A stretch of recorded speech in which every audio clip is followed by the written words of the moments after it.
in the right direction. BC plans to spend $8.7 billion over 3 years on infrastructure as well as on supports for families and businesses to help build the economic recovery from COVID-19. In sports, just one matchup in the All-Canadian NHL division on Tuesday evening. That's how the Vancouver Canucks pull off a surprising victory over the division-leading Maple Leafs. Vancouver winning this one at 6-3. Tanner Pearson and Brandon Sutter with 2 goals each. John Tavares with a couple of goals for Toronto in the loss. Elsewhere in the NHL, the Boston Bruins shut out the Buffalo Sabres 2-0. Florida beats up Columbus 5-1. The Islanders smoked the Rangers 6-1. Carolina over Tampa Bay 4-1. And Pittsburgh just holds off despite 5 third-period goals. The Pens over the Devils 7-6. From the Global News Desk, I'm Toby Kerr. Oh my God! Oh crap! Dear me. Your contribution to the COVID kitchen party.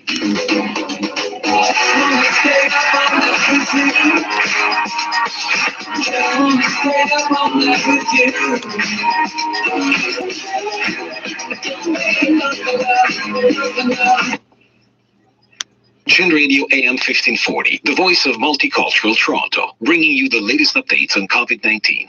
Stay informed, stay safe, and stay tuned to Chin Radio AM 1540.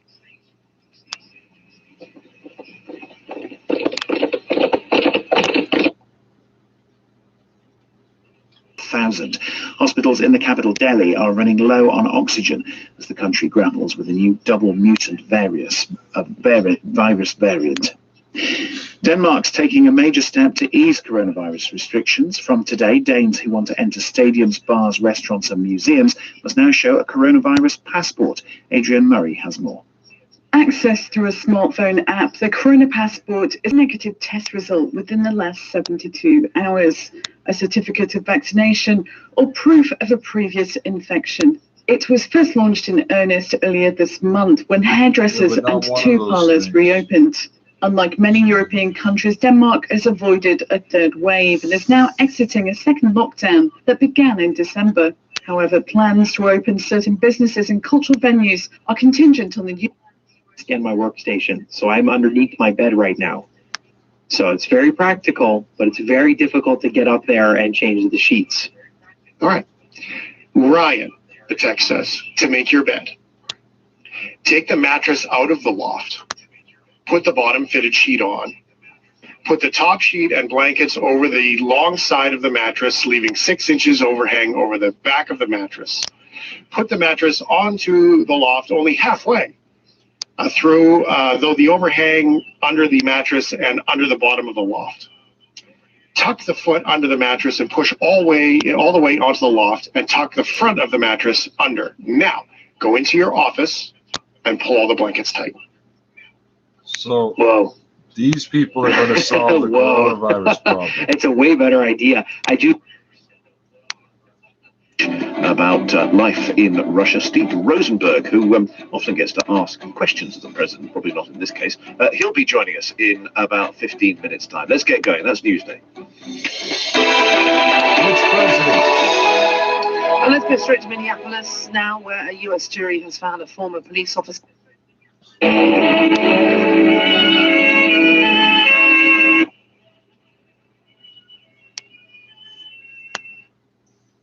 Maria, stay home, stay safe, save lives. The jury took less than a day to reach their verdict, which followed a highly charged 3-week trial that left marks the coming of a season. It's been with us for many years. But how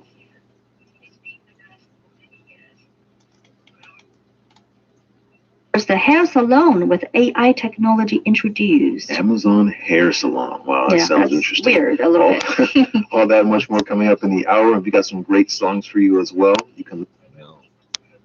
Navalny avec éventuellement quelques personnes en plus. Je m'attends pas des protestations d'une ampleur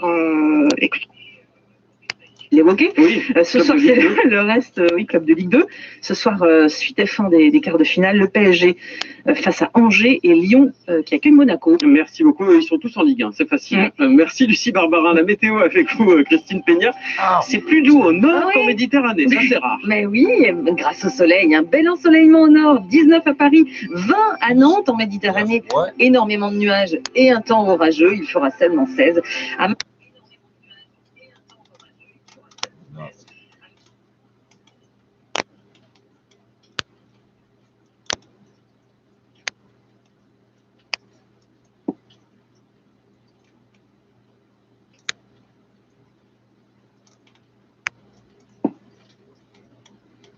I'm feeling amazing right now. Amazing. Long time coming. Did this surprise you, this verdict? I think it's that time. It's that moment. It really didn't kind of surprise me. I was more happy that they did to show everybody else. The time is changing. Messages always welcome here on The Shift, especially when we share good news. Why? Because sharing good news makes good news babies. Are you okay? Are you okay with town criers? I think it's like that's old. Opposite reactions. The guys who have like the triangle hats and then the bell, hear ye, like that. Mm-hmm. Oh, I think life would be far more interesting if every neighborhood in a major city or anywhere really had a town crier. Can you imagine how funny that would be if you were woken up at the same time every day by a guy just standing on the side of the road screaming the latest COVID numbers at you? I mean, that's kind of what you do anyway. That's like I think each neighborhood does have that person. Idiot. You know, the person who's nosy on all the things. I was at my folks' place dead in the eye, and went to help my dad. My dad and I had an RV. And I sold it for us, and a couple of people came by to check it out and come and take it away. Well, everybody in the neighborhood knows what's going on with the trailer. You know, like, so yeah, they're around. I think they've been reinvented. But if we throw back, way back in history, I think that's the guy, Ryan. That's the guy who stands there and did you say triangle hat? Triangle hat. I don't think that's actually what it's called. But it's definitely not what it's called. The first time in its history, the British Town Crier Championships will be quieter. This year, the competition will be held in complete silence. With the UK's COVID-19 lockdowns coming to an end, the country's top professional shouters will be judged on their written cries alone. Oh, that's so sad. According to the BBC, the Loyal Company of Town Criers, which hosts the competition, has received hundreds of entries from across the country. Organizer of Bishop's Stortford Crier Carol Williams said it was a return to the bare bones of crying. It's a real skill to write a cry that sticks to the theme and enlightens the people, doesn't bore the audience, and it all has to be done in 140 words. It's like the original Twitter, man. Organizers decided to judge the 2021 competition without sound because not everyone is able to record a good quality video. They're still holding the championship over Zoom, too. It turns out Canada has some criers. Did not know this. In 2017, crier Mark Molnar took home the gold in the International Town Criers competition. This is the winning cry. I don't know. Canada is celebrating its sesquicentennial. Our country has been a shining beacon to all those around the world searching for the best place on earth to live.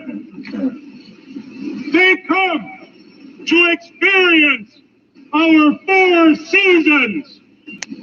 Hockey, not hockey, construction, and roll up the rim.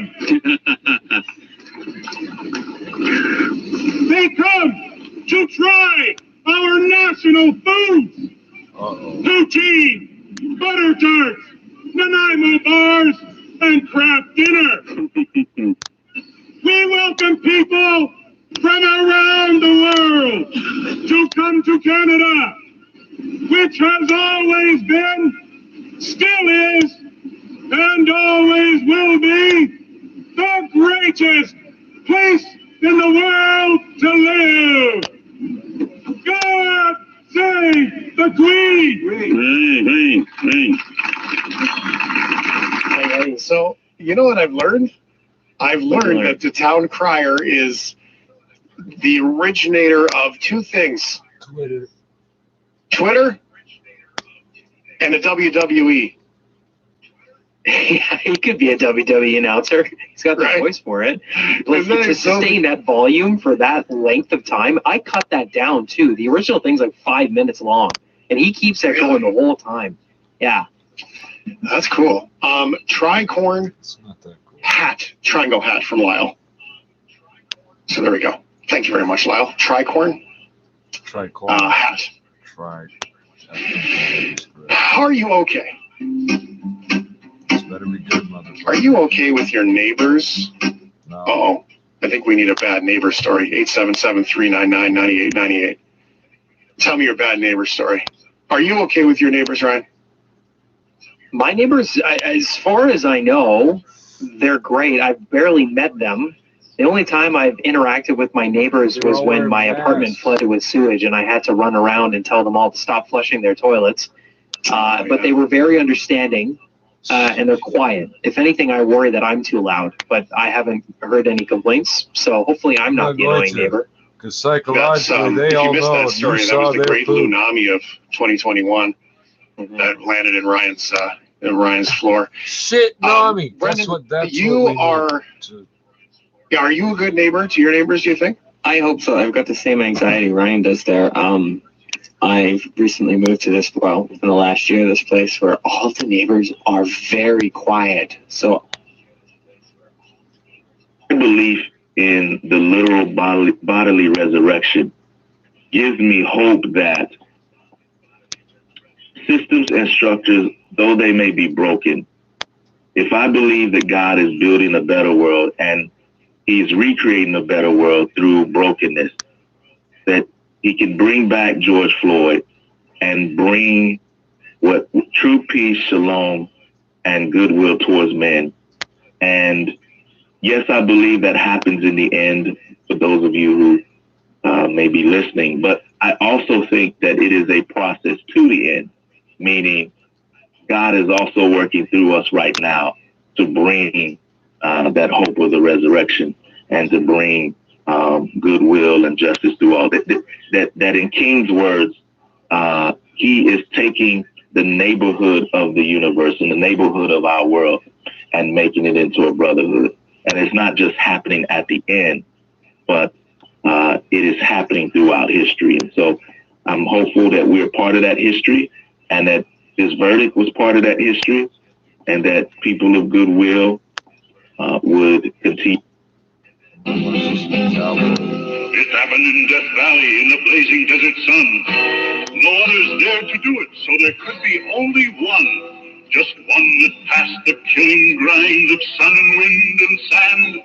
The test that proved this new car wax the finest in the land. Turtle wax, turtle wax, turtle wax. Reader's Digest ad tells the story of the amazing Turtle Wax protective power that kept cars' colors shining bright even in fiery Death Valley sun. Just one waxing of Turtle Wax with new Sun Stop gives your car a beautiful hard shell finish guaranteed to last up to 1 full year. It's quick and easy to Turtle Wax your... I don't find doing anybody hurting themselves. However, karma has a good way of working itself out. The neighbor wasn't home Thursday night, and Francesca says he hasn't been there all day. While Arizona's family couldn't reach the Maricopa Police Department for comment, Francesca says no arrests have been made. Only the finger so far was taken into custody by police in a brown paper bag. Obviously, hey, I got the better hand. In Maricopa, David Coltiviano for Arizona's family. That's my favorite story of the year. That was incredible. Wow. I love I'm not happy anybody hurt themselves, but you know karma, which is basically like, I'm not happy anybody hurt yourself except for that jerk who just had it coming. Wow. How do you what angle was he at where he accidentally did that? And the thing that kills me is the fact that there's a blood trail back to his house. Well, I want to be there for the moment where he gets to the hospital and they're like, did you bring the finger? And he's like, face palm. Yeah, face palm, sort of, because he's missing a finger now. But I mean, I guess that says that slashing tires is not as easy as it looks in the movies. Yeah. And I guess if the knife was too big, then it slipped. And that just gave me the heebie-jeebies for a second. My goodness. Okay, your neighbors, what was the guy slashing your tires with a chainsaw? Well, it would appear that it wasn't the right tool anyway. Sounds like mine with nooses everywhere, put in my yard, and it goes on. That's not a good neighbor. This is my neighbors have 7 junk cars, a motorcycle, boat, and junk everywhere. I stopped counting dead rats at 20. That's not a good neighbor. You're jealous. This does come up. I wish I had the clip to play it for you. I don't know if you can grab it quickly, Brendan, while I talk about it. But the broadcaster says on accident in that he cut his finger off on accident. Oof. And so anyway, this comes up from Trucker Dan. He says, I thought the broadcasters were trained better than that. Maybe it's only in Canada that people learn how to speak. I don't know. But on accident, I've heard people say on accident. My son says that. I mean, the younger folks. Oh, isn't it technically grammatically correct, but it's not the preferred way? Isn't it one of those? I don't think so. I don't know. I would suggest that it sounds like it's the right thing to say he cut his finger off by accident. On accident sounds weird. So, well, I'll tell you what, we're going to dig into this. We're going to try to figure out. Thank you very much for that text message, Trucker Dan, whether you did it on purpose or on accident. I go to Google later on tonight. Or by purpose or on accident. Weird stuff. We're going to come back. Take a little break. We're going to come back, and we also are going to get into conversation because Dave Scott's going to join us at Spaced Out Radio coming up on the shift. I'm Shane Hewitt. Good morning, Toronto. Looking for more than passion. You have to remember as well that most of those clubs are owned not by someone that is passionate about football, but by businessmen, and they're here to make business, which is make money. Isn't what we've been talking about over there. The little lady told you, huh? Voilà que les scientifiques vont encore plus loin. Ils parviennent maintenant à prélever de l'ADN dans des échantillons d'air. Oui, et comment est-ce qu'on s'en est aperçu? Eh bien, comme souvent dans le cas d'une découverte scientifique, ça s'est fait de manière totalement fortuite. À la base, ces scientifiques anglais voulaient prélever de l'ADN de rats en captant de l'air dans leur terrier artificiel. Alors, pas n'importe quel type d'animaux, Laura, ça a son importance, hein. Des rats taupes nus. Ce sont des rats sans poids. Father's Day is on its way, and here's a quick quiz for the ladies. What type of man is the head of your house? Is he rugged in the great outdoors? Does he help with household chores? Whichever type he is, he's bound to be the Old Spice type. So you and the kids treat him to Old Spice by Shulton. Finest grooming aids a man can use. Give Old Spice after... Things that leads to this, but I don't think it's natural. I don't think it's good for the players, and don't get me wrong, I would love to be paid that type of money when I was playing football, but I think it's money always going to kill a little bit of the passion and going to kill a little bit of that love for the game. I see a lot of young players who haven't proved much yet, who are on money that they always dreamed on, and once they achieve the dream, even if they've done not much in terms of football, they lose their passion because they have it all. And it seems like nowadays you have too much too quick. And I see the football changing, and I see less passion, and even less now because the fans are not involved. And I think it's a shame for football in general. Sylvain James here is. All right, these are both crap. Naked, the ink can be kept, just like paper cutting and embroidery. The girl born in the 1990s has spent 10 years learning a notoriously difficult ancient handicraft.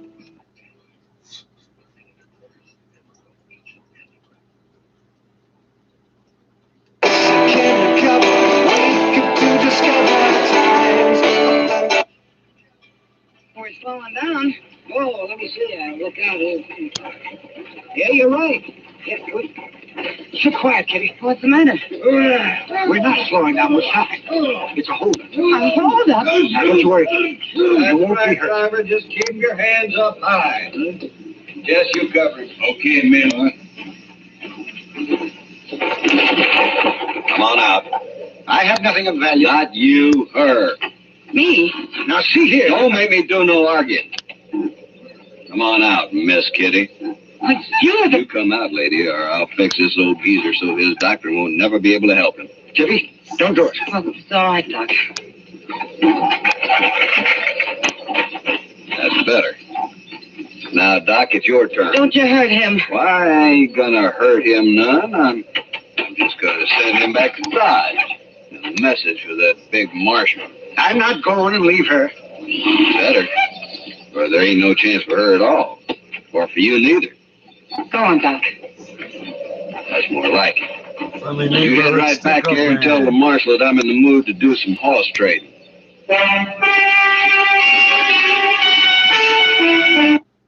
If it wasn't for ZipRecruiter. With ZipRecruiter, we've hired everyone from accountants to project managers to field scientists. With ZipRecruiter, we get hiring results. See why 4 out of 5 employers who post on ZipRecruiter get a quality candidate within the first day. ZipRecruiter, the smartest way to hire.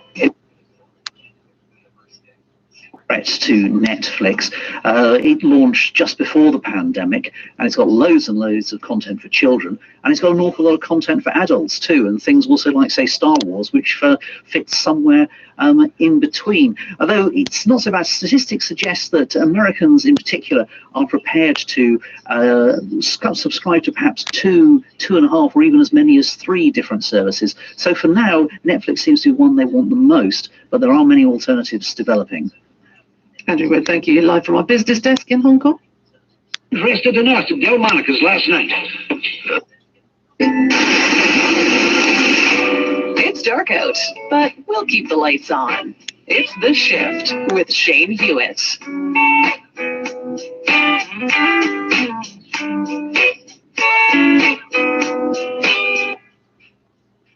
Out for a minute? I'm going to try. Well, then, let's... Listen to me, both of you. Now, we don't know where they've got her, do we?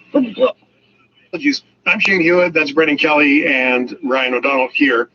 Before the break, we had a story on Are You OK? That included a phrase that surprised a lot of people here. It said, am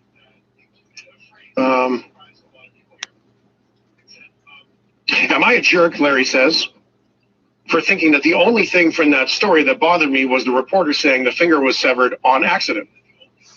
So, I don't know if that makes you a jerk or not, but it does raise a certain good point, Larry. Can we hear that little clip of what he said, Brendan? Then cut his finger off on accident. On accident. All right, Ryan, what'd you find? Well, I did the research, and basically what this boils down to is technically on accident is grammatically correct. However, it's an Americanism. It's very popular between Americans aged, 10 to 35, and there's no real explanation as to why, but it pretty much only happens in the States. That's why it sounds very strange that can't be to true, Canadian ears. that's notorious amongst kids up here. So I checked out grammar.com, and it says that it supports what you said, Ryan, about it being an Americanism. So, but it's also grammatically incorrect in writing. It's considered incorrect if used in written form. That makes sense. And it's interesting. It doesn't make sense at all. There was no all. news to report on the accident that happened yesterday. The head-on collision led to several injuries and 2 deaths, just as examples. Accident cannot be used as an adverb phrase. Both on and accident are used as independent words and sentences. So they cannot be used together. Whereas by accident is the only correct phrase to indicate unintentionally or accidentally, which does raise the point. He cut off his finger accidentally would be the grammatically proper way to say it. Can we hear the clip again? Then cut his finger off on accident. Then cut his finger off accidentally would be the grammatically proper way Get the fucking to whole say it FBI out here. and to write it. But on and accident based on this, and I'm not good with my grammar On for an like accidental adverbs and adjectives and all those things. But based on grammar.com, they're saying that on and accident are both adverbs. Is that and therefore cannot be used M-E-R together. or M-A? Do you want more proof? I run Grammarly, which is an autocorrect thing which you can use on web pages. Yeah. So, and I write. We have a rundown for the show. I'm constantly updating what the show looks like right now, and I wrote what's correct, on accident or by accident, and Grammarly just lit up with big red highlighter on, and said this needs to be changed to by. I thought we So all there you wow. go. You can, There you have it. can Now change we your figured it dialects out. though. So Just because it's to an American or doesn't mean Canadian, it's but proper English. there you have it. Interesting. All right. I really appreciate that conversation. That is really kind of cool stuff. I can't believe that's I can't believe that that's there. And two, I mean, I think the other text was a little bit sharp and learning how to speak. Remember, a guy lost his finger. It is one of those things. I think as a broadcaster, you have to be able to drop, like you had mentioned, it's a typically younger used phrase. That I as a broadcaster, I think you've got to drop those. I think you can't do those things. To your point, let's get it one more time there, Brendan. I know I'm throwing it at you quickly, but let's grab If one more we time. understood what he meant, then it doesn't matter. Then cut his finger off on accident. Okay. I'd say I've always said by accident, but one could be correct and say accidentally. Cat and Gimli. Cat nailed it. Awesome. Thanks, Cat. On purpose by accident. That one comes from John. Thank you, John, for the text message. And the reason why, as assumed anyway by Angelo, why this happened. So the story is the guy goes to slash his neighbor's tires, cuts his finger off. This is the conclusion from Angelo. If a knife doesn't lock in the open position, it's very easy to have it fold shut on you when you're struggling to cut something very rigid like rubber.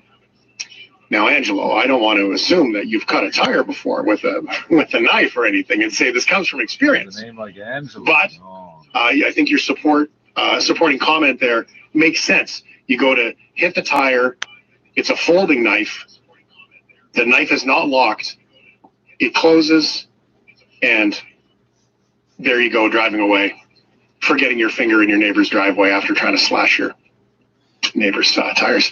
That one stays with you, or in this particular case, does not stay with you for the rest of your life. You're going to remember that night. I'm Shane Hewitt. It's The Shift. We're coming back with Spaced Out Radio. I wonder if he still has the knife. I wonder if he still has the knife. Yeah, it's all over. He's still alive, Mr. Dillon. For the night owls and the really early risers, it's The Shift with Shane Hewitt. How has business for you changed in the last? Before the guilty verdict was announced, body camera footage released by Columbus police appears to show the 16-year-old swinging a knife at another girl before being shot 4 times. The breakaway European Super League football competition says it's considering appropriate steps following the withdrawal of all 6 English Premier clubs pledged to join. Once on Sunday, the Super League faced immediate hostility for putting profit before sport. The Russian President Vladimir Putin is set to deliver his annual State of the Nation address at a time of growing tension between Russia and the West. Last week, Washington accused Moscow of malign activity and expelled 10 Russian diplomats. The speech also comes as the jailed Kremlin critic Alexei Navalny is being treated at a military hospital following his hunger strike. The European Parliament and EU member countries have agreed to enshrine tougher climate mitigation targets in the new European climate law. It includes a new interim target to cut carbon emissions by at least 55% by 2030 compared to 1990 levels. BBC News. Thank you for the latest news update. Hello, welcome back. You're listening to Newsday on the BBC World Service. Lawrence Pollard and Claire McDonald with you. Coming up, more reaction to the guilty verdicts in the case of the George Floyd murder trial. We'll bring you the latest from outside the court next. Also, what next for Chad after the death of President Idris Deby on the battlefield? Apparently, many questions being asked as to why he was there in the first place. And also, we'll have more on what seems to be the collapse of the European Super League just days after it was announced, with only Spanish and Italian clubs left in. Can it still go ahead? It's too fucked up.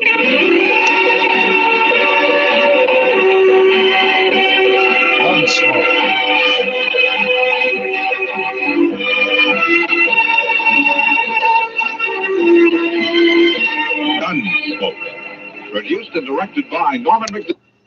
Yes, to keep exploring, to invest in yourself. Now is the time. At the University of Toronto School of Continuing Studies, with over 800 courses and more than 540 online learning options, taught by today's industry-leading professionals, your future self awaits. Learn more at learn.utoronto.ca. Elevators. They're not something we give much thought to, but when they're not operating correctly, it can cause serious disruptions. That's why CEE Elevator will set up a maintenance program to minimize or eliminate unnecessary downtime. During these pandemic times, your elevator needs to operate efficiently. With 24/7 service, CEE Elevator. Holy fuck, that's a long outro.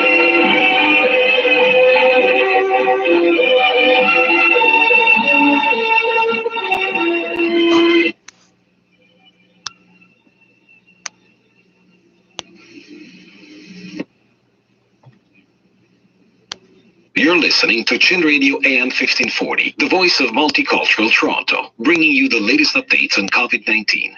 Stay informed, stay safe, and stay tuned to Chin Radio AM 1540.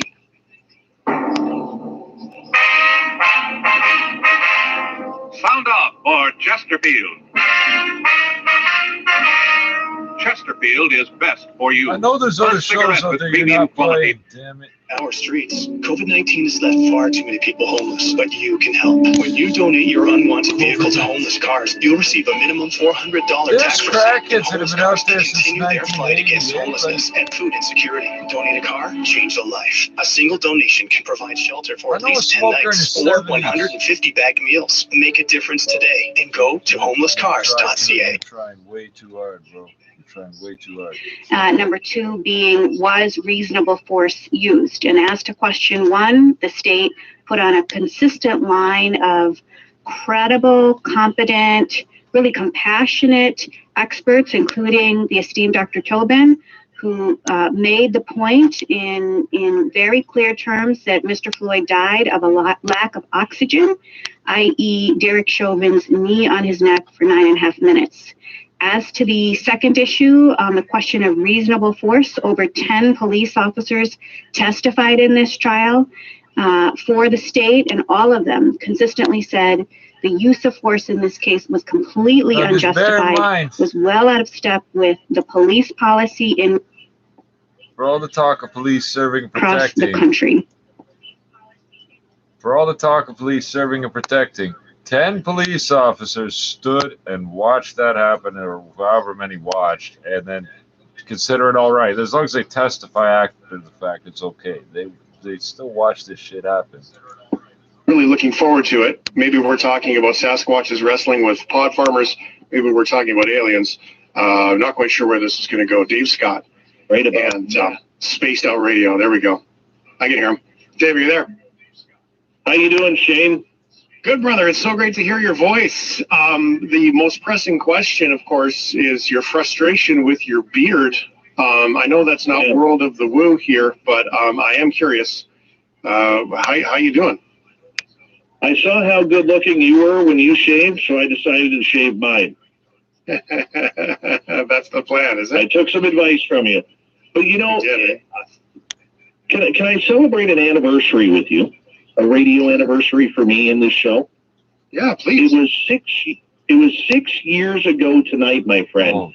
I was broadcasting, still doing the podcast thing, getting all new into the radio program and doing paranormal radio at night. I was on Blog Talk Radio, and I was sitting outside of my house, or in my house, in my little studio, right by my front door that I had set up in an old bedroom that we had converted into a studio. And I saw something move out of the window. And I'm thinking, crap, someone is at my door. They're going to knock. The dogs are going to be barking. That's terrible radio when you got dogs barking in the background. Problem was, my dogs didn't bark. So I put my microphone on mute. My guest is talking. I swivel my chair over to the window to see who is outside my door and outside my window. And lo and behold, my eyes focus on the darkness outside, and there is a giant gray head with almond-shaped black eyes, a gray alien standing on the other side of my window. That happened 6 years ago tonight, and that's how we got our mascot named Carl. Carl. He needed a name. It sounds like a great name for an alien. Why wouldn't you call him Carl? That sounds fantastic. Exactly Wow. my point. Has Carl come back since? 6 years ago tonight. Has Carl come back to you since, or was it like a one-time visit? Once in 2018. And I actually, do you remember the movie Signs? No, but I'm not. M. Night Shyamalan? Okay. Watch M. Night Shyamalan's movie, called Signs. It's about ETs and aliens coming down. Mel Gibson's in it, Joaquin Phoenix. But during that movie, there's a famous shot of a kid crawling on top of the car, and he's got this baby monitor, and he hears this sound, this type of sound, like they're talking over the baby monitor. Fucking time. The last time that Carl was at my house, I actually heard a conversation up my driveway and in my backyard of this. Kind of weird. This guy tries to. That's serious woo right there, Shane. Serious. That's real, woo. like in the real world of the land of the woo, right there. Well, it's great to hear your voice, buddy. It was glad to have you alien. back here on the program to chat and visit. I love this part, and the audience loves this part of the program too. So, where do you want to go here today? We chatted about it. We sort of shared with the audience about new sightings and new videos about the UFOs. So, did you want to go there first, or did you have a different idea? No, we can go wherever you want to go. Do you want to go to the American report or the Canadian report? Let's start with the Canadian one first, and then we'll go down south. Okay, you know how we've talked numerous times on this segment that you do about how the Canadian military never admits to anything. It's like we're boring. We're boring when it comes to UFOs. Yeah, shut your mouth. Well, in Vice magazine last week, there was a major article put up about Canada's military is being notified when pilots are reporting in UFOs in Canadian airspace. Now, this is something that I have been digging into, and I know others have been digging into this as well. And I've actually talked to some former CF-18 pilots and current pilots about this, and they don't want to talk about it at all. No, the answer I usually get is, I'd rather not, or nope, never happened to me. Don't know what you're talking about. There is no protocol. But apparently, we go back to January 6, 2019. And this was a report that was first got by a good friend of ours, Ryan Stacy, from the Experiencers Support Association out of Ontario. And he got this piece of paper through a FOIA request. Vice later on was able to confirm it and do a story on it, that there was a medical transport flight flying over northern Alberta, Manitoba, that reported an inexplicable bright light that was following them in the sky at the same altitude and the same speed. Now, this happened just before sunrise. So they called into air traffic controllers in Winnipeg, who immediately got a hold of CFB North Bay in Ontario, so that way they could dispatch a couple of Canadian Armed Forces jets to try and intercept this craft. Now, the official documents say that this is listed as unidentified aerial phenomena, which we're hearing so much about out of the United States. And I'm going to quote from this article here. It says, the document confirms that the Government of Canada, the Royal Canadian Air Force, and seemingly NORAD have a process for reporting sightings of both unidentified and identified flying craft. Now, this quote was made by a gentleman named Professor Timothy Sale out of the University of Toronto's International Relations Program. So this is starting to get attention up here. However, once again, no follow-up with any politicians, and the two CF-18s that were able to intercept this craft, they were in the sky, and they followed it for about 3 minutes. It was heading towards, or the flight was heading towards Thompson, Manitoba, and the object, whatever it was, disappeared, just vanished in the sky. NAV Canada is where all the UFO reports in Canada seem to be going, and they seem to be taking real interest in this subject. And we knew that going into the past, that they don't talk about this, but they do have a certain section there. Transport Canada is also involved on the UFO front. So we're starting to make some headways and opening up some doors here and trying to figure out what is Canada's protocol when it comes to UFOs being sighted in our airspace. So what, I mean, what are they supposed to do? I mean, if it just sort of vanishes, do they take pictures? Like, do they, I mean, I don't even know, where would you start? Well, I mean, you have to build a report. So the report automatically comes in through air traffic control, who patches it through to NAV Canada, patches it through to the military, which is obviously set through NORAD. All right, that I did know. And if you recall the report of the RCMP that I told you about a long time ago, I knew that the minute a call comes into the RCMP regarding UFOs, NORAD is immediately contacted. Immediately. And they try to scramble the first two closest CF-18 Hornets to try and intercept the craft, whatever it may be. That's exactly what's happened here with this this latest report that's out. This is apparently happening a lot more frequently than it is. Whether or not those CF-18 pilots are getting any gun camera footage off of these craft, we don't know yet. Canada really doesn't have a real long history of releasing military operations via camera. You know, you don't even really see them on YouTube. Pilots just putting their own stuff on there. We don't allow that because what we don't want to talk about, we don't talk about it. That's the way it is. But the information, thanks to what's happening in the United States, is starting to come out. There is more interest in it. We just got to open the door. Okay, so that's a very natural place to sort of say this is kind of like, I would assume for your UFO people, that the smoking gun, at least you would think, to start getting information, but still a little bit of info, but not a lot of info. So let's go down to the American story, because that footage that has come out down there is being reported as the best ever. So is there any more answers that are being publicly shared from the UFO story down south? Well, apparently tomorrow morning at 10 a.m. Pacific, a gentleman named Jeremy Corbell is going to be releasing more information about incidents that are happening with the United States Navy. That's the latest news that we're hearing. Corbell also last week released a video that everybody has seen of the triangle taken from an American warship that was off the coast of San Diego, California. That incident taking place in the summer of 2019.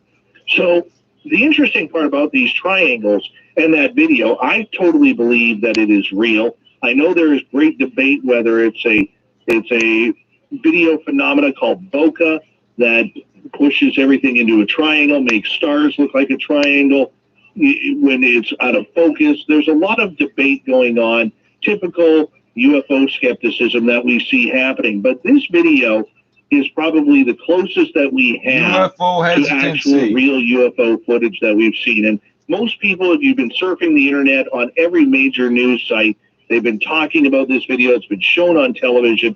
And Jeremy Corbell, I think, did a great job of bringing that out. And he's got more information.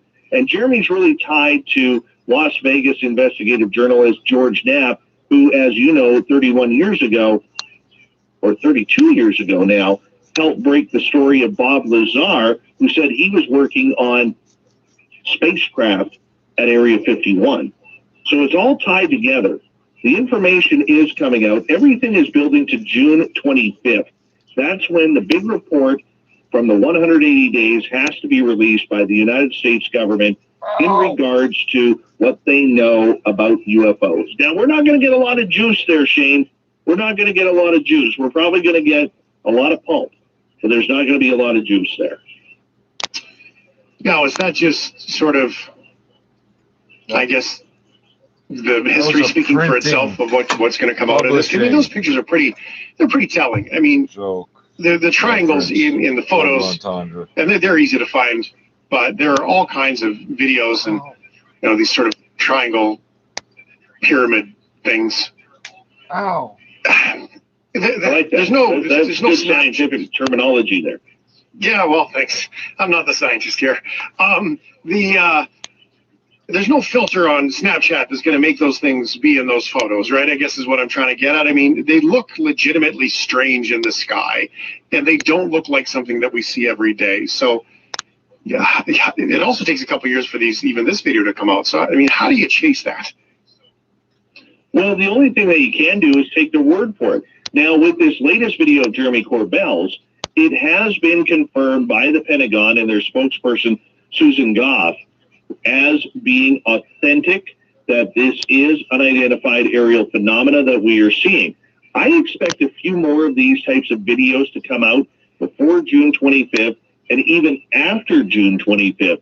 But we have to realize, too, that with the American government, they can cover up absolutely anything. Any country can. We can do it here in Canada if we use the terminology national security. So we're not going to get the good stuff. We're not going to find out what happened at Roswell in 1947. We're not going to find out what happened in Phoenix on March 13th, 1997. We're not going to find out what happened at Shag Harbor, Nova Scotia on October 3rd, 1967. We're not going to find out that shit happens every couple of we months. want it, but I mean, if you think about it, if they do have down craft, if they do have alien bodies, or even live aliens hanging out at Area 51, maybe there's an alien bar there. I don't know. I hope so, right? Because that's a bar I would like to go to. If they do have that, they are not going to give it up for national security. They absolutely will not. Remember, there's 7.8 billion people on this planet, and a very small amount of those people are actually ready for any type of extraterrestrial presence. You concerned that it takes a couple of years for these videos to air quotes be leaked? You know, because I mean, this particular video was a couple years old, and then it got leaked out and got into the hands of the reporter. So, like, is that concerning in the study of all this? Well, I think they're being leaked for a reason, because from what I'm hearing, there's a great debate going on at the Pentagon and in Washington, D.C. as to whether or not to bring this information out. Half the side wants it all out. Let's just tell the people. Tell them what we know. The other half is like, no, can't do that. They're worried about the economy. They're worried about religion. They're worried about suicides. Well, how is this going to affect absolutely everything? This is what I'm hearing in the background. That's the big key right there. So the people who want it out are getting out what they can. The people who don't want it, well, they're trying to put the brakes on everything because they don't want the story out. You got to realize, and your audience needs to realize, whether they believe in this phenomena or not, there's some real big shots in Washington, D.C. right now who are having this conversation. And they want to know, what is our role? What are we doing about it? What can we do about it? Is this phenomena stoppable? Is it a threat? And people need to start paying attention, because this is a story chain that is not going away. Yeah, I agree with you there. I always wonder why. I mean, if I saw one today, the very first thing I would do would be to text it to you. Like, I don't know how you could contain that, right? Like, I don't know how you could contain that excitement of going, oh my God, you won't believe what I saw. In today's social media world, how it doesn't come out sooner. But I guess, you know, you sort of shared the politics behind getting exposed and kind of getting beat up by it all online if you just throw it out there. So, you know, I get that part too. So it's got to be hard to navigate, dude. It very much is. But here's the question that needs to be asked. I know we're running out of time. Why now? After 70 years of cover-up since Roswell, why now? There's no reason to bring it out. There's no reason to say that we need to get this to the public after 70 years of cover-ups. There's no reason for the videos. There's no reason for the Navy to talk unless something is about to go down. And my belief on it is something is going to go down. We just don't know what. So the big question that everybody needs to ask, every journalist needs to ask, is why now? That's a great point. Commies, Dave Scott, that's why. spacedoutradio.com. Check out his stuff. He's got the podcast and the show. David, it's great to hear your voice, brother. So much fun. Thank you. We'll talk to you next month, my friend. Why now is the question from Dave Scott and Spaced Out Radio. Particularly good question to ask, I would say. I'm Shane Hewitt. It's The Shift. We have Brendan Kelly, Ryan O'Donnell here. Our soundtrack to vaccinations continues. If you partied to this when you graduated, you are now able. How are you going to come out on this if we pick up Red and the others? What do you want out of it? I got my reasons. I got good reasons. You want to tell us what they are? Sure, I got no reason not to. Give me the sugar again. Yeah. You see, Red figures he's going to make a sideshow character out of me next season. I'm not going to go that route. Yeah? What do you mean? Oh, you know, the wild man from Borneo sit in a pit all day and yell at the customers. Pitch like that always draws a big crowd. Red figures it'll be good for picking pockets. Yeah. You ought to know by now Red's out of his mind. Yeah. Wild man from Borneo. Even a leopard skin won't help look at me. I only weigh 105 pounds.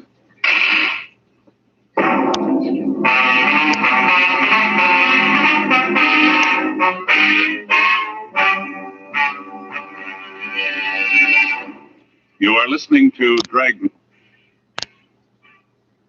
The last of that story when it comes to the people who are running the top of the Premier League anyway here in the UK. Now let's talk about coronavirus. Scientists working on mathematical modelling of global vaccination needs. The world has to get apparently around 11 billion doses of coronavirus vaccine to immunise 70% of the world's population. By early March, nearly 9 billion doses had been confirmed, but 6 billion of those 9 million would go presumably to high upper middle income countries, poorer nations, which account for 80% of the world's population, and so have access to around 1/3 of the available vaccines. So there's a big kind of imbalance there. At the current manufacturing and distribution pace, it might be at least another 2 years before a significant proportion of people in the lowest income countries are vaccinated. So it's one of the reasons why around 100 countries have asked for a time-limited lifting of COVID-19 related intellectual property rights. Let's talk to Dr. Gabrielle Scally, Professor of Public Health at University of Bristol, a member of the UK's Independent SAGE Committee. Welcome to the programme. Would this help then, this lifting of the intellectual property rights surrounding vaccines?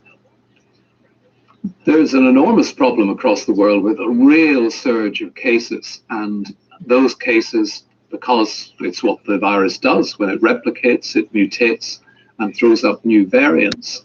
And that whole seething mass of infection across the world can only realistically at the moment be brought under control in most countries by vaccination.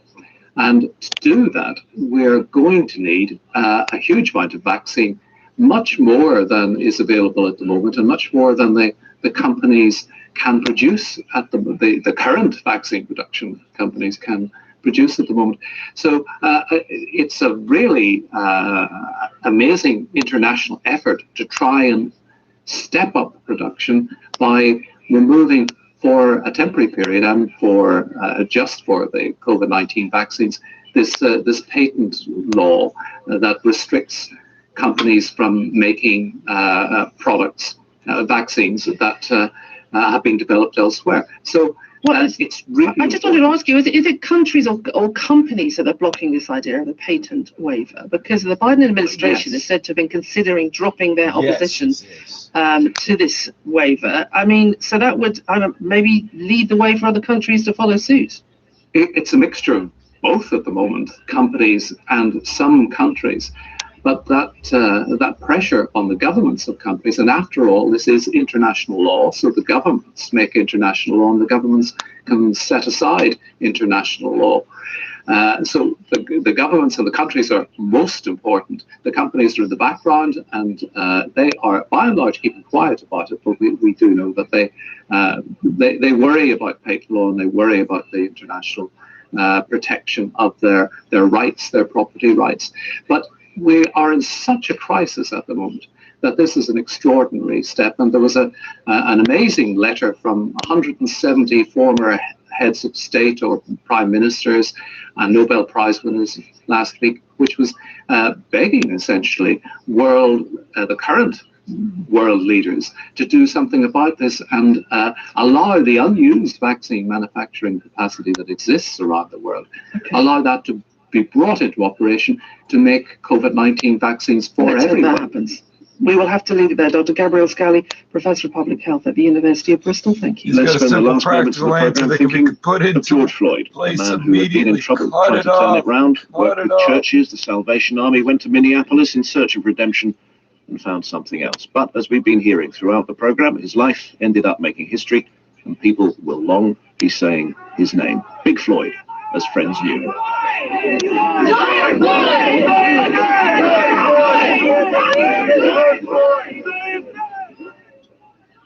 This is the BBC World Service with a new series, Dance Divas. That's me. 1-800-GotJohn.com. I was mocked in the classroom. Attacked on the bus. Pushed down on the sidewalk. We are your neighbors. Fathers and sons. Mothers, daughters. Girl Scouts. And Little Leaguers. I don't know if I had an Asian father or son. We live in fear, but hide behind soft smiles. We are being targeted, attacked, killed. We are the Asian community. And we are hurting. Stand with us. Follow #StopAsianHate today. In 200 meters, go left onto, James Street. Yeah, no, wait, left, I think. Recalculating. Hey, wow, I love you, man. Just wanted you to know that. Okay, recalculating. Go left onto King Street. Wait, sorry, that's a stop sign. Recalculating. You wouldn't try. And a spotlight on the talented women behind some of the best loved, most influential songs in the. Something like that? Yeah. 3812. You play rough, don't you, Red? Oh, shut up. What's this, Red? You leave that alone. It's mine. Doesn't concern you. Necklace, Joe? Yeah. So it's a necklace. What's that prove? You got nothing on us. Write out the ticket for the left turn, let us go. That's all you got. You got a permit for this gun? No. This necklace is stolen. You know that, don't you? I don't know anything about it. I'm not going to say anything till I see a lawyer. Nothing. I knew this would happen. Always knew it about you. You're yellow. Willing to take a chance as long as you ain't going to be nailed. Let something go wrong and right away you start screaming for a lawyer. Poor excuse for a man. You took a chance and you lost. Well, don't be a coward about it. You got no excuse. None in the world. You got no excuse at all. What makes you even, lady? Huh? Neither of you.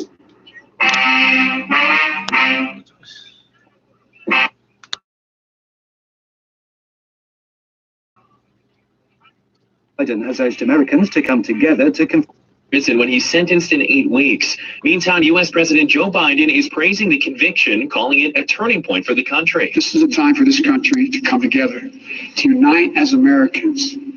There can never be any safe harbor for hate in America. The case put a spotlight on racism and policing in the U.S. and triggered weeks of protests across America and around the world. Canada is looking to expand international travel restrictions as provinces also move to curb domestic travel. Prime Minister Justin Trudeau announcing that the use of quarantine hotels for air travelers will continue for at least another month. He says the government is also weighing further options to restrict travel from hotspot countries, citing India specifically. Meanwhile, Ontario will begin turning away non-essential travelers who arrive at checkpoints along the Manitoba and Quebec borders, and British Columbia is looking at roadblocks at ferry terminals or highways in and out of Vancouver. Small business owners and advocates say Ottawa should rethink the eligibility requirements for business subsidies after Monday's federal budget failed to include companies launched shortly before or after the COVID-19 pandemic began. Canadian Federation of Independent Businesses President Dan Kelly says these companies haven't been open long enough to qualify, but they're still hurting. It's life or death because, you know, the business owner, when you're first getting going, you have no reserves left. You've borrowed every nickel you possibly can to get your business running. You've invested your entire life savings, so you can't pivot and then just say, oh, I'm just going to abandon ship. Kelly has warned that more than 181,000 small businesses are at risk of closing over the next year because of the pandemic. A Superior Court judge has ruled that Quebec's secularism law is largely legal. But Justice Marc-André Blanchard acknowledged the controversial Bill 21 violates the rights of Muslim women and has cruel and dehumanizing consequences for those who wear religious symbols. The law prohibits public sector workers who are deemed in positions of authority from wearing symbols such as hijabs, kippahs, or turbans at work. Many commercial truckers in Manitoba will soon be able to get a COVID-19 vaccine from North Dakota. The province and state have signed an agreement to provide vaccines for cross-border truckers. Manitoba Premier Brian Pallister says he hopes to expand the program to other essential workers who cross the border. The fact of the matter is that the United States has more vaccines, and so we're looking to have a partnership with the United States. For your lips, Fatima, see how smooth they are. Pallister says up to 4,000 Manitoba truckers could be eligible for shots. In sports, there was just one matchup in the NHL's North Division that had the Vancouver taken away from them. World news from the BBC. The European Parliament and EU member countries have agreed to enshrine tougher climate mitigation targets in a new European climate law. It includes a new interim target to cut carbon emissions by at least 55% by 2030, compared to 1990 levels. President Putin is set to deliver his annual State of the Nation address at a time of growing tension between Russia and the West. Last week, Washington accused Moscow of malign activity. Steve Rosenberg is in Moscow. The annual presidential address normally focuses on domestic.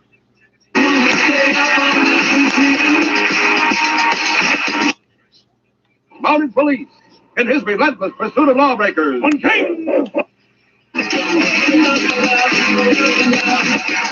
We're pulling an all-nighter all across Canada. It's The Shift with Shane Hewitt. I'm tired of stupid people. The pandemic has been like turning on an ultraviolet light in a hotel room that has made you distressingly aware of just how much stupid is around you at all times. It's on everything and it's everywhere. I'm tired of the people protesting lockdowns and masks. Like any government would want to enforce either, ever. Less tax revenue and millions of unhappy voters is not a great re-election platform. Lockdowns suck. Everyone already agrees. They're literally protesting a virus, or at best are protesting against measures put in place to protect them from a virus and keep them and their stupid loved ones healthy.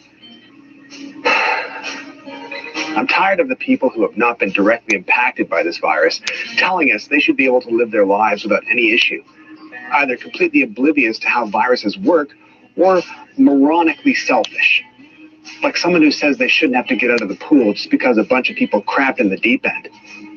I'm tired of politicians trying to use this pandemic as a means to score political points and boost re-election chances by blaming everyone and everything else rather than just taking responsibility of the situation and getting us the hell out of it. This is a war effort. You know who we'll vote for?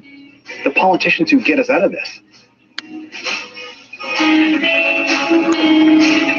I'm tired of being angry. I'm tired of being on guard. I'm tired of being anxious. I'm tired of sitting at home. I'm tired of the endless depressing news coverage. I'm tired of seeing doctors at a breaking point because they're watching this whole thing go down like a slow motion deja vu. I'm tired of absolute morons who think they somehow know better than scientists and doctors. I'm tired of the conspiracy theories.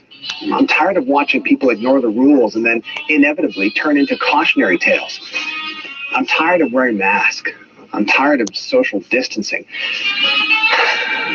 I'm tired of this pandemic. I know it's not over yet. And I'll do whatever I have to do to help ensure me and as many other people as possible get through it. I'm tired. That is Brittle Star, better known as Brittle Star or Stuart Reynolds or Hey You, Take Out the Trash. It could go any way. How are you, Stuart? I'm good, man. How you doing? I'm good. Thanks for joining us here on The Shift. I appreciate it. You're new to the family here. We call our audience The most influential songs in dance music. That's the last I ever heard of him. Now I'd like to find him. Here's what I'd like you to do for me, Sergeant. A month later in Seattle, young Terry Quinn and his wife Alice received an official-looking letter with the insignia of the Northwest Mounted Police in the upper left-hand corner. Who's it from, Terry? Let's see. It's signed by Sergeant Preston of the Mounted Police. Here's another letter that's sealed. What does the sergeant's letter say? It says, I've been requested to locate you on behalf of Mr. Peter Bailey of Caribou Creek, Yukon Territory. His letter's enclosed. That's all. Who's Peter Bailey? I don't know. Well, open the letter. Okay. Alice, look. It's a bank draft. Well, let's see it. It's for $1,000. It's made out to me. Oh, Terry, there must be some mistake. I'll read his letter and find out. I am the man who found you when your folks died in Nevada. Old Peter Bailey repeated the story he had told Sergeant Preston about finding the baby boy many years before. He concluded his letter with, I'd like to see you before I die. I'm enclosing a draft for $1,000 to pay your way up here if you'll come. If that's impossible, accept the money as a gift from an old man who may not be needing it. Terry, is it true what he said? Oh, it's got to be true. The sisters in the convent told me I was found by a miner. They'd lost track of him when he left the States. What will you do about it? He saved my life. I'll go to him. But what about your job? And me? I'll quit the job, and you'll go with me.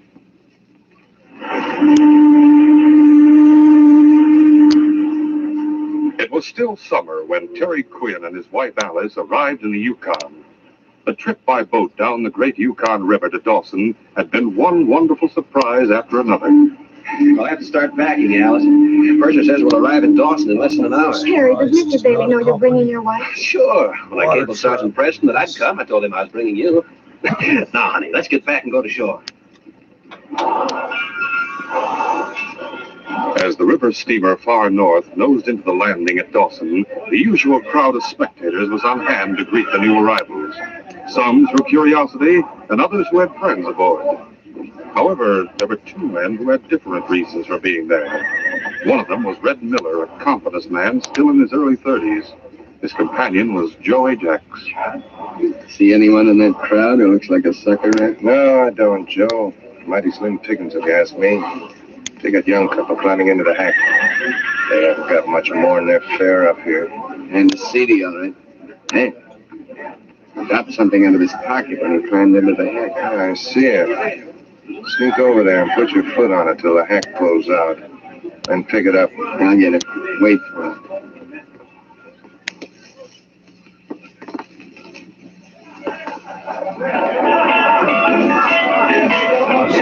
A short time later, the two confidence men sat at a table in the Borealis Cafe and studied the letter which had fallen from the pocket of young Terry Quinn. What do you make of it, Red? It speaks for itself, Joe. It gives me an idea how we can get some money. What do you mean? Did you tell me that Sergeant Preston left town a couple of days ago? Yeah. Went up at... Big clubs accepted everyone.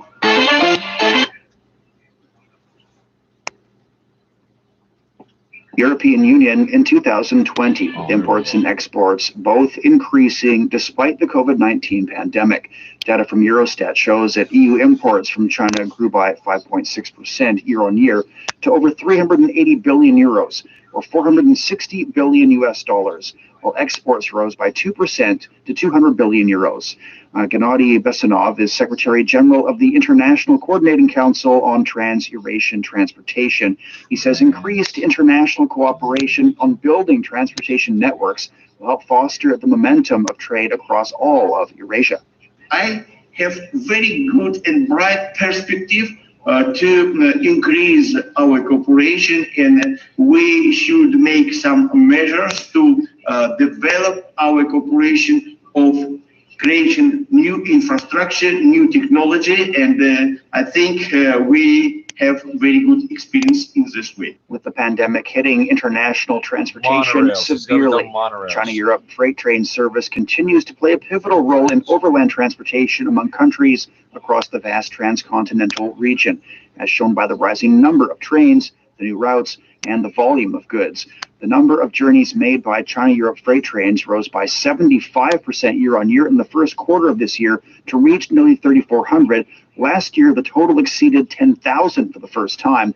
The freight trains have been taking garments, auto parts, chemicals, and other Chinese-made goods to European consumers, while bringing back European foods, machinery, equipment, and timber. Some shipping firms are teaming up with the China-Europe Railway Service to deliver goods to their customers in a bid to diversify their business strategies.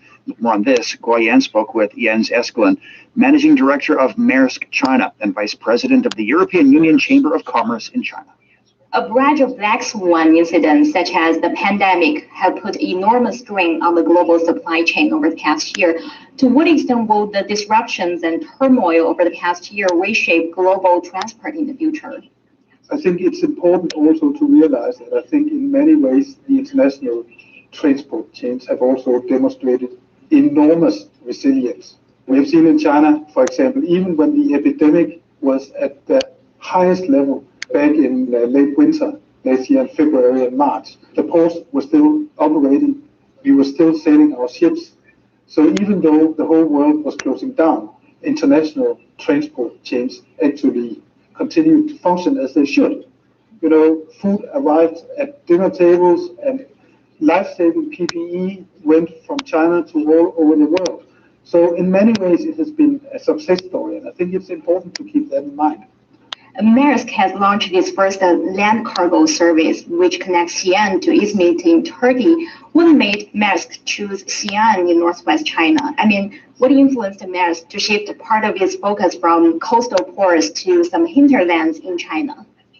I think when you look specifically at proximity to the Russian border, it would be logical to look at where are the big sort of inland transportation centers, and in that sense, Xi'an is very well located as a hub for services to Europe, and I think we have also been had a very fruitful cooperation with the stakeholders in Xi'an. We feel very welcome, and we've been able to grow quite rapidly in Xi'an. So we are very happy to that, and of course, building scale is also important if you want to bring down cost and offer a better product to more locations in Europe. So for us, Xi'an has been a real success story. Shipping firms such as Maersk have been using China-Europe freight trains to offer joint sea rail services, which have posted stunning performance over the past year. How much room is there for more cooperation in this regard? Well, now you said we were a shipping line. We are an integrated logistics company. We are not just doing shipping. We are actually trying to offer an integrated solution that, you know, according to our customers' needs, we are able to provide really a service covering the whole distance. Yeah, shipping. What's your point? Consumer.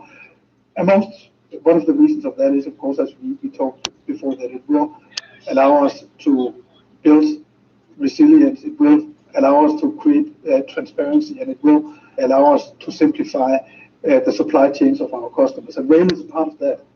It's a product that has grown very, very rapidly for us, and it complements the other services we have. Ocean, of course, which is probably the most well-known, but also air. It fits very well with that, and then there certainly is a market for this product, as we have also seen with the rapid growth in recent years. That was Jens Eskelund, Managing Director of Maersk China and Vice President of the European Union Chamber of Commerce in China. Countries taking part in the Belt and Road Initiative have said they've seen new growth opportunities and have been encouraged to engage in more cooperation with China. Feifei has more. At a panel discussion that took place on the sideline of the ongoing Boer Forum for Asia, former Pakistani Prime Minister Shokait Azez cited the Gwadar port as an example of how his country has benefited from the Belt and Road Initiative. One of the countries that has benefited most from the Belt and Road since its inception is Pakistan, my country. Since then, Pakistan is involved in the Belt and Road. It has been a true game changer for us. We built Gwadar Port, and going forward, we have already seen how the development around Gwadar Port boosted connectivity and created whole new industries and livelihoods and towns and cities. It has opened up new markets, ideal investments, and growth-oriented initiatives. Tian Kemin, Deputy Commerce Minister of China, provided a full picture of the cooperation in the framework of the BRI. Since 2013, when the Belt and Road Initiative was first put forward, the total trade volume between China and other BRI countries has reached $9.2 trillion. Chinese direct investment to these countries has totaled $136 billion. Tian added, the trade volume between China and other BRI countries continued to rise in 2020 despite the pandemic, rising 0.7%. There are also a growing number of investments coming to China, according to Qian. He said it means that cooperation between China and other BRI countries are becoming closer amid the COVID-19 pandemic. The first quarter of this year saw over 1,200 new companies set up by other BRI countries in China, up 44% year-on-year. There were also investments of $3.2 billion to China. That was a growth of more than 60%. Under the global context, when cross-border investments are being hindered by the pandemic, investments and cooperation under the BRI have seen steady progress, which is very important. Looking into the future, Michał Pataj, Deputy Governor of the Hungary Central Bank, said digitalization will serve as the new drive. The two megatrends are the green sustainability and the digitalization and the growth initiatives. So we believe that this Belt and Road Initiative should focus on these two megatrends. The official vowed that Hungary will continue to work with China in BRI. Experts attending the discussions have also echoed the idea that digitalization could help industries and businesses around the world with a speedy recovery from the pandemic. For the Beijing Hour, this is Fei Fei. Coming up, a verdict in the George Floyd case in Minneapolis. The Beijing Hour. The Beijing Hour. The Beijing Hour brings you an hour of comprehensive news and information from both China and the rest of the world.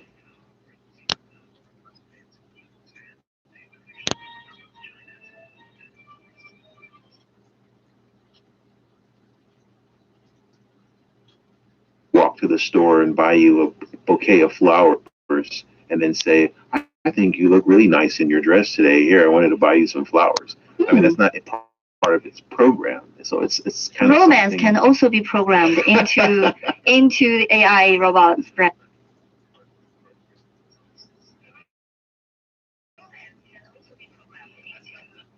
In the verdict, the judge granted the state's request to revoke Chauvin's bail, and he was taken into custody.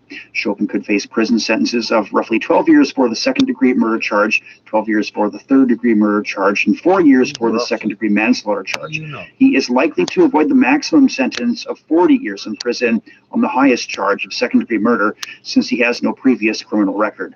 Sentencing is expected to take place 8 weeks from now. And on this, we spoke to U.S. correspondent Kate Fisher. Now, the jury, which was racially diverse, came back relatively quickly from their deliberations. So what message does the verdict send out? Well, it's a hugely important message for not just George Floyd's family and Derek Chauvin, obviously, but and the community there, but for the whole of the country. The fact that a white police officer was even charged with these crimes is very rare in the United States, and the fact that he's been convicted on all 3 counts is a huge moment for the country and for the civil rights movement. And it sends a message, as I say, not just to the community where George Floyd lives, but to the whole country and the whole world. What's the next phase now in this case before sentencing? And then what kind of sentence is Chauvin likely to face? Well, after those guilty verdicts were read out in the court, Mr. Chauvin was handcuffed and led out of the room, and he will be going directly to jail. The sentencing will not take place straight away. The judge needs to make some considerations and make a decision about the kind of length of sentence he will hand down. The maximum sentence for the murder, the second and third degree murder that he was convicted of, is 40 years in prison. It's perhaps unlikely that he will be sentenced to that long, but it's obviously very difficult to predict what the judge is going to do. He'll be looking at lots of things, including the fact that when Derek Chauvin committed this crime, he was clearly in a position of power over George Floyd as a police officer and a civilian. He committed this crime in front of young people. There was a 9-year-old child there. And these are things that could make the sentence higher up at that 40 year of that 40 years that's on the table for the judge in his decision. This is obviously a very high-profile case. It's being followed closely in the United States due to its links to race and police brutality. So how likely is it to impact the country's criminal justice system? Well, it's already being hailed as historic. People harking back to the trial of Rodney King in Los Angeles in the 90s, which was another police killing of a black man. Then there was no conviction, and they people are saying, you know, things have really changed in the intervening years, that this has finally happened in the United States. And lots of people saying that now that it has happened, it will make it easier for other prosecutors to bring these cases to court, and also will make it easier for police officers to testify against their own. One of the striking things in this trial was that for the first time, many police officers testified against a fellow police officer, including the chief of police of Minneapolis, the highest commander, if you like, of that police force, testified against one of his own. And that is very rare. Now perhaps it will be more easy for other law enforcement officers to step up and speak out against crimes that they see their colleagues committing. Certainly it feels, sitting here in the US, watching all the coverage, hearing what people are saying, it feels like a seminal moment in the country's civil rights movement, and a huge first for this country to have this white police officer charged and then convicted on all three of these counts. That was U.S. correspondent Kate Fisher reporting on the Derek Chauvin conviction.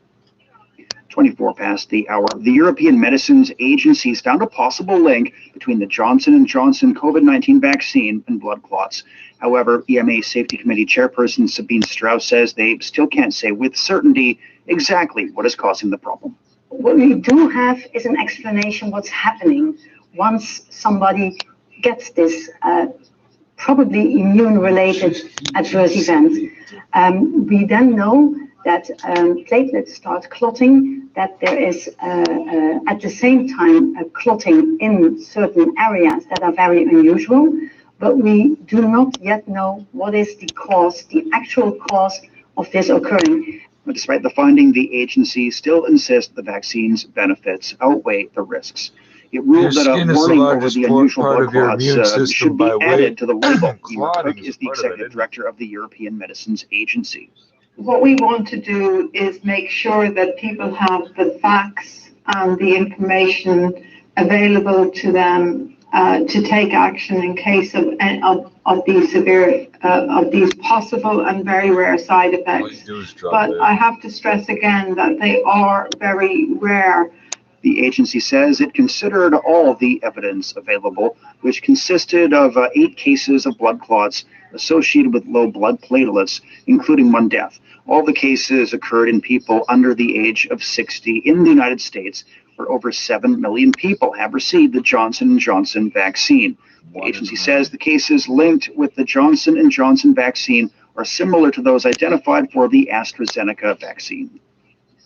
Indian Prime Minister Narendra Modi has urged state governments to use lockdowns as the last resort amid a surge of COVID-19 infections and deaths. He urged people not to panic and to follow COVID-19 protocols, stressing that the country has enough medical facilities to curb the pandemic. You don't have enough space. We have to save our country from going into a complete lockdown. I urge the state governments to consider lockdowns only as the last option. We have to try hard to escape a lockdown and focus on micro-containment zones. Authorities say hospitals in Delhi are set to start running out of medical oxygen by Wednesday. The Indian Prime Minister says serious efforts are being made to ensure enough production and supply of oxygen across the country.